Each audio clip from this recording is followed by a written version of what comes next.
When we are having a bad day, we know that we can watch a favorite show or go for a run or a walk. We can call a friend or a family member. We can take substances. We can bury ourselves in work. But these external activities do not turn our bad day around. They simply change our mental focus. They don't eliminate bad days. They don't get to the root of why we have bad days. And they will not get rid of that negativity inside that we're distracting ourselves from. Welcome to Path to Peace with Todd Perlmutter. I'm your host, Todd Perlmutter. Our world is a projection of our collective consciousness. The more peace we bring into our lives, the more peace we bring into this world. So let the transformation begin. The only way to truly turn a bad day around, to change the way we see that early part of the day from bad to good, is to get to the source of what it really means to have a bad day. And as long as we are escaping a bad day, we will not get to the source of understanding what it means to have a bad day. So we have to do the opposite of escape and distraction. And we have to go deeper, look closer, face with courage that feeling and where it came from. As long as we try to escape bad days, we will keep on having them because our lives won't stop being in constant change. As long as we resist unpleasant experiences, thoughts, and feelings, and desire for just positivity and pleasantness, we will continue to suffer the unpleasantness. But when we become friendly and familiar with that unpleasantness, we no longer fear it, and it no longer troubles us. It's just there, something we witness. The fact is, a bad day is bad because we label it as bad, because we treat it as bad and unworthy of our presence and attention. So we have to recognize that fear of facing the unpleasantness in life. And through that facing, which is the act of love, to give our full attention to something, our mind naturally starts to see everything with love. And with love, there is peace. But the first step we all have to take is to stop hating the unpleasantness in life, to stop wishing it away. Because then, instead of observing the negative thoughts, we begin to become the resistance thoughts. Those thoughts of, how can I make this stop? And that is where the real suffering lies. Because no matter what terrible thing happened in your life, no matter what feelings you are having about it, the real suffering lies in our hatred of those feelings and of that experience. It lies in the mental negative story that surrounds the experience. And even that negative story of hatred and anger and bitterness and resentment or regret must also be loved and accepted. We only suffer when we lose our awareness and become trapped in thought. It's just like physical pain. It's an okay thing that we can watch, explore, and be a peaceful witness to. It's only when our desire for reality to not be the way it is that we suffer that pain. It's when we stop living in reality and start living in our imagination, in the world of thought. But when we witness our anger, when we see ourselves getting angry, that anger dissipates. When we see ourselves truly crying and breaking down, we feel a peacefulness and we feel our own healing presence that can cradle and comfort us in our lowest times. Have you ever caught yourself in a moment of losing your temper and you realized that there were two paths you could take? You could keep screaming or getting upset, or you could calm down. You could maintain that presence, and you could choose to drop the rage. Or perhaps you're sad and you're crying, and you have a moment of self-awareness, and you realize how therapeutic and necessary this cry was, and you feel better immediately. This is how we can not only turn a bad day around, but we can stop bad days altogether, because we no longer resist them. We no longer create them. And we simply allow ourselves to go through those natural energy cycles from happiness to sadness, allowing all those brain chemicals that create these different experiences to go through their natural phases. It is truly remarkable how one small moment of presence and mental stillness can completely change our train of thought. We can be obsessing about something for days and weeks and have a moment of present moment awareness, just focusing on our breath and our body.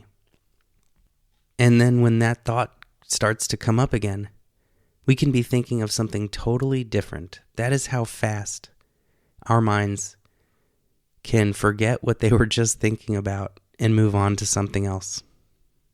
And every time we have that moment of presence, that next thought that comes is going to be infused with that present peacefulness. And our thoughts can gravitate to a more peaceful and loving energy. There is no pain, no experience that we cannot face. We have a limit on pain, and when it gets too great, the body goes into shock and we become numb. It is a brilliant and beautiful mechanism of these human bodies that serves no evolutionary advantage. It doesn't help us survive. It simply helps make our time on this earth more pleasant. It is a gift from the universe. And thank the universe that every animal has this same wonderful gift. Because sometimes the world is a violent and cruel place. And even those experiences that we have that are incredibly painful, our mind can shut those down until we are capable to face them. And we can even lose memory of these things that are too difficult to bear. So it is completely true that the universe will never give you more than you are able to handle. So we do not need to be afraid.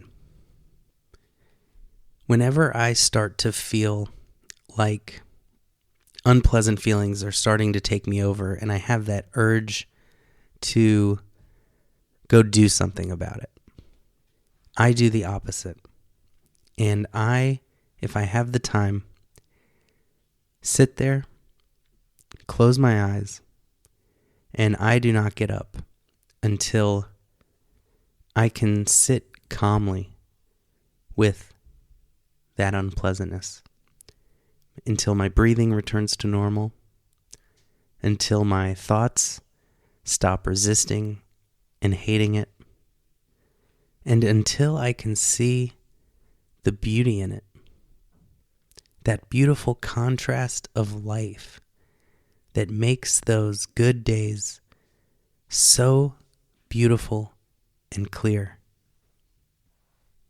There is no such thing as a bad day unless we have created it in our own mind. Unless we have created the image of a good day, and when that is absent, we create the image of a bad day.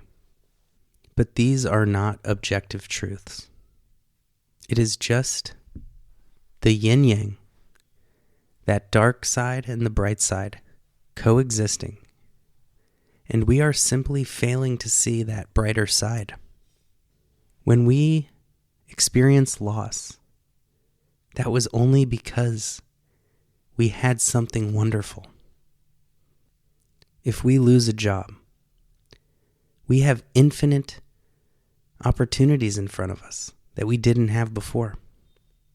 And only when we love both sides, the dark and the light, can we love this dance of life. And it is precisely this love for life itself as it truly is that makes the unpleasantness bearable and does not diminish the pleasantness. Because as long as we are fearing loss and death, we are diminishing that love for life. We can still break down in tears. We can still feel anger at tragedy. But just like watching a great movie, we can watch those difficult and unpleasant feelings and experiences with peace and love. And it seems like it's always those sad movies that win the Oscars. So we love those movies. We love to witness the full human experience. It is only the personalization of thought that makes us suffer. That sense of me and life not going to my demands. But when we're in a movie, when we know we're in Spielberg's hands or Martin Scorsese's hands or Stanley Kubrick's masterful craftsmanship, then we can let go. Then we know we're in good hands. That even if it gets dark, there's going to be something profoundly meaningful by the end. Luckily for all of us, this universe is a better director than all of them because it created all of them. It has infinite wisdom that contains all of their wisdom. And so it is only when we lose faith in this universe that we fear and resist the experiences of our life. And how can we lose faith in this universe? If you have seen a sunset, if you have seen the stars at night, if you have seen a butterfly or a puppy dog or felt someone's love. If those things didn't exist, I would say you may have a point. Maybe this world isn't worth putting our faith in. Maybe this universe is not so magical. But we have these things, and they are all available to us for free. Every human gets to see a sunrise and a sunset every single day. The stars at night, every single night. Butterflies and beautiful birds singing their beautiful music for all to hear. The sun shines on all of us, and sometimes darkness. Our job is to remember the light amidst the darkness, and to remember the darkness during the light. It's kind of amazing to think about how at all times, if you look at the earth from just the right angle, it's always half dark and half light. It is the yin-yang before we realized the earth was even round, although maybe these ancient mystics and sages already knew it. The more we sit with those bad feelings, the more we realize they're not so scary. They're not so unbearable. But the more we run away, the more we build up those monsters in our mind, and the more we resist. So we have to do the counterintuitive thing, the thing we've been avoiding all our lives, that thing we do when we're kids, when we get our blood drawn and we look away and we cry our eyes out. And we must look closer. We must desensitize ourselves to this unpleasantness so that it no longer whisks us away into that mental suffering story. No hero defeats the dragon by running away, only by facing it down. And even better than those heroes that slay the dragon and get injured and maybe even lose their life in the process, but they save the village. Even better than those heroes are the ones who can transform that dragon into the pet, who can love it, nurture it, train it, and then beautifully harness that immense power and use it for good. Only when we look lovingly at our anger, our sadness, our bitter grudges, can we see them as they are? Can we transform them? There is a vast difference between the thoughts and the emotions that we have, that we witness, and our conscious awareness. We can feel anger and think hateful thoughts, and we can witness it with love. But as long as we are lost in that anger, as long as we are not watching our thoughts and instead thinking those thoughts, then we are blinded by that rage. We cannot get outside of our head. We cannot think from other perspectives, and definitely not from our higher self, which is that consciousness, which is pure love. So don't fear the bad day. Don't get mad for having a bad day. Allow it all and love it all. Simply loving your bad day turns your bad day around. Love your pain. Love your sadness. Love your experience. Love whoever you are fighting with. You don't lose anything. You gain peace and joy. Thank you so much for listening. And if you would like to go deeper into those steps that we can all take every day to ensure that we are living a present and peaceful life, then you can check out my book, 10,000 Mental Steps, A Happiness Challenge, on Amazon. This book is based on the Happiness Challenge that we did early last year through the Path to Peace with Todd Perlmutter newsletter. And I expand upon all of those topics and challenges in this book, and was inspired to write it by just how much positive feedback I received from so many people about how much it changed their life. And also so many people who asked how they can share it with friends and family. So now I've made this book available so you can keep it on your nightstand and read it every morning and share it with all your loved ones. It makes the perfect gift for you and those you love to start this new year on the right foot and to keep taking those steps towards inner peace, eternal happiness, and love for life.